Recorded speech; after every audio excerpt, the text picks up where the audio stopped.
జగన్మోహన్ రెడ్డి ఈ గ్రామానికి రాబోతున్నారని ఆ పార్టీ నాయకత్వం ప్రకటించింది. ప్రస్తుతం మన దగ్గర మాజీ మంత్రి గుడివాడ అమర్నాథ్ ఉన్నారు. సార్, మీ పార్టీ స్టాండ్ ఏ విధంగా ఉండబోతోంది? పబ్లిక్ స్టాండే మా స్టాండ్ అనేటువంటి ఫస్ట్ నుంచి చెప్తున్నాం. మొన్న జగన్మోహన్ రెడ్డి గారు వచ్చినప్పుడు కూడా వారందరూ పెద్దలందరూ కూడా కలవడం జరిగింది. చెప్పినప్పుడు కూడా వారు ఇదే మాట చెప్పారు, మా నాయకత్వాన్ని అంతటిని కూడా మీకు సంఘీభావంగా చేయడానికి పంపిస్తాను, తర్వాత అవసరమైనప్పుడు నేను కూడా వస్తాననేటువంటి మాటని ఆ రోజు ఈ ప్రాంత ప్రజలందరూ కూడా జగన్మోహన్ రెడ్డి గారు చెప్పడం జరిగింది. అందులో భాగంగానే ఈ రోజు అందరూ రావడం జరిగింది. ఏదైతే బల్క్ డ్రగ్ పార్క్ మాకు వద్దు అనేటువంటి నినాదం ఏదైతే ఈ ప్రాంత ప్రజలు కోరుకుంటా ఉన్నారో దానికి వైఎస్ఆర్ కాంగ్రెస్ పార్టీ వారి పక్షాన పోరాటం చేస్తుంది, వారికి అండగా నిలబడుతుంది.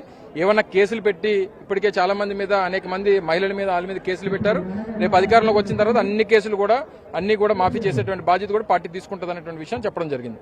అంటే రాజకీయంగా మైలేజ్ పొందడానికి కూటమి ప్రభుత్వం ప్రయత్నిస్తోందన్న ఒక ప్రధానమైన అభ్యంతరం కూడా వచ్చినది, మీ దృష్టికి వచ్చింది. దానికి దీంట్లో వాళ్ళేం మైలేజ్ పొందుతారు? ఇప్పుడు వాళ్ళు ఇచ్చినటువంటి మాట, చేసినటువంటి మోసం అంతా కూడా ప్రజలు చెప్తా ఉన్నారు.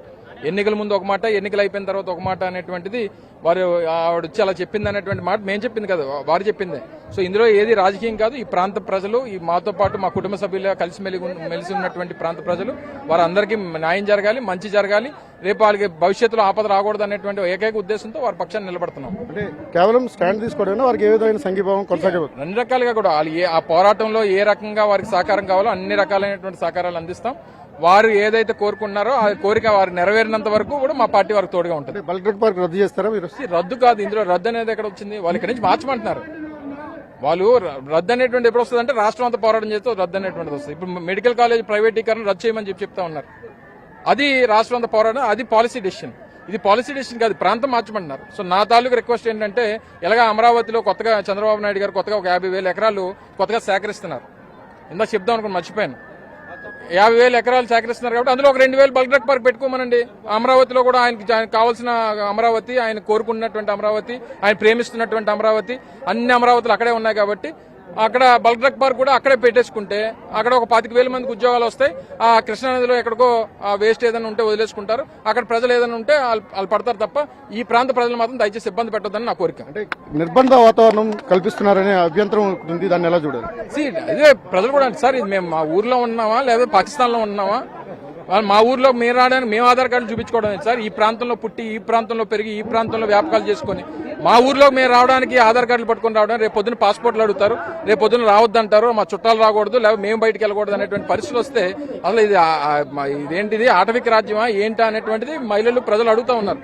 సో ఇవన్నీ కూడా ప్రజలు, ఈ తిరుగుబాటు కూడా ఎందుకు వచ్చింది? వారి తాలూకా అనగదొక్కడం, వీళ్ళు ఇనుపు పాదాలతో వీళ్ళని మట్టేయాలనేటువంటి ప్రయత్నం చేయడంతోనే తిరుగుబాటు వచ్చింది. వాళ్ళతో చర్చించి జరిగి ఉంటే నాకు తెలిసి ఎంతవరకు వచ్చేది కాదు. మాకు అధికారం ఉంది కదా, ఏదైనా చేయొచ్చు అనేటువంటి చేస్తున్నటువంటి దర్పంతో వచ్చినటువంటి పోరాటం ఇది. ఇటువంటి పోరాటాలు అంత తొందరగా ఆగవు. వాళ్ళు అనుకున్నటువంటి సాధిస్తారు, ఆ సాధించేటువంటి దానికి మేము తోడుగా ఉంటాం. రైట్.